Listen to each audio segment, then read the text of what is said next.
గురక కూడా ఒక పెద్ద సమస్యే. భార్యాభర్తలు ఇద్దరు ఒకరి మీద ఒకరు కంప్లైంట్లు చేసుకుంటూ ఉంటారు.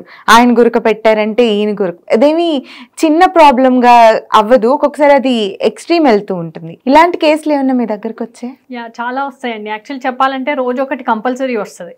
చాలా సార్లు ఇవి ఎలా ప్రజెంట్ అవుతాయి, ఒకసారి భార్య వచ్చి నాకు నిద్ర పట్టట్లేదు అని పేషెంట్ లాగా వస్తారు. సో ఫస్ట్ లో నేను వాళ్ళ గురించి అడుగుతా ఉండేదాన్ని, ఈ ప్రాబ్లం ఉందా ఆ ప్రాబ్లం ఉందా దాన్ని డయాగ్నోస్ చేయడానికి. తర్వాత మెల్లగా నేను చాలా మంది చెప్పడం ఏది విన్నానంటే మా ఆయన గురక పెడతాడు అని. సో ఇప్పుడు ఏం చేస్తున్నానంటే ఫస్ట్ ఎవరన్నా నాకు నిద్ర పట్టట్లేదు అంటే వాళ్ళ పక్కన ఉన్న వాళ్ళు గురక పెడుతున్నారు అని అడుగుతున్నారు. ఇది one thing. Next thing, so పక్కన వాళ్ళు అంటే ఒకళ్ళు గురక పెడితే ఒకరికి నిద్ర పట్టకపోవడం అనేది ఒక కామన్ ప్రాబ్లమ్ గా మారింది. ఇది మెయిన్ గా భార్యాభర్తలు వచ్చేది. రెండోది ఏంటి అంటే ఇంకా గొడవలు కొట్లాటలు దాకపోయి డివోర్స్ దాకా కూడా పోతుంది. ఏంటి ఒక గురకకి? సో గురక ఉంది అని డివోర్స్ ఇచ్చిన రిపోర్టెడ్ కేసెస్ కూడా ఉన్నాయి. ఇప్పటికీ అది గురకని ట్రీట్ చేయొచ్చు, క్యూర్ చేయొచ్చు అనేది తెలియక మా భార్య గురక పెడుతుంది అందుకనే నేను డివోర్స్ అప్లై చేశా, లేదా మా ఆయన గురక నేను తట్టుకోలేకపోతున్నాను అందుకనే నేను డివోర్స్ అప్లై చేశా అని కొట్టుకొని డివోర్స్ ఇచ్చుకున్న వాళ్ళు కూడా ఉన్నారు. Oh my god. అది సో ఇది ఇంకొక సెకండ్ సిచ్యువేషన్. సో గురక అనేది ఆర్ ఈ స్లీప్ రిలేటెడ్ ఇష్యూస్ అనేవి కేవలం ఒక మెడికల్ రీజన్ ఒకటే కాదు, ఇవి సోషల్ రీజన్స్ కూడా. అవును, ఇప్పుడే అర్థం అవుతుంది.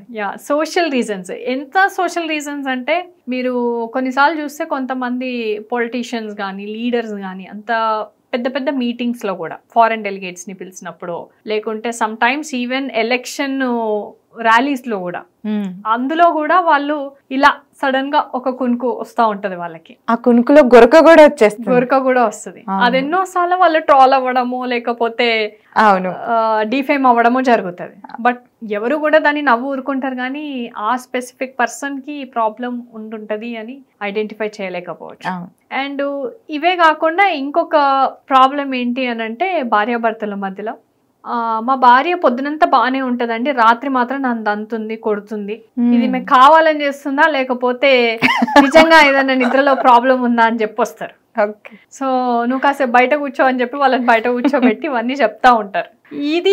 దీన్ని మనం పారాసోమ్నియాస్ అంటాం. ఇంతకు ముందు చెప్పా కదా, నిద్రలో తన్నడం, నిద్రలో కొట్టడం, నిద్రలో వాళ్ళకి గట్టిగా అరవడం. పొద్దునంతా బాగానే ఉంటదండి, రాత్రి మాత్రం చాలా గట్టిగా అరుస్తుంటది.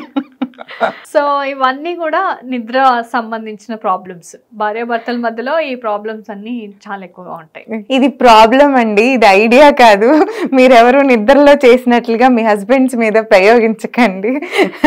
కొన్నిసార్లు ఇది ప్రయోగించి ఏమన్నా ఉపయోగం ఉన్న వాళ్ళు కూడా మేబీ ఇంటర్వ్యూ చూస్తే కొద్దిగా యూజ్ చేసుకుంటారేమో.